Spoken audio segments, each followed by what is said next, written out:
In this video, I'm going to show you how to use the quick and easy products from Turtle Wax. Let's start by washing the car. I'm using the quick and easy Zip Wax car wash, which works great either by bucket or using a foam gun. Wash the entire car, then rinse.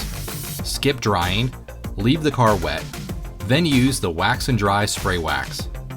Shake the product well, then simply spray one car panel at a time while the car is still wet.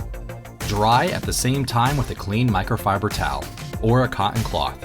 This saves time and effort. Repeat this process until you've completed every panel.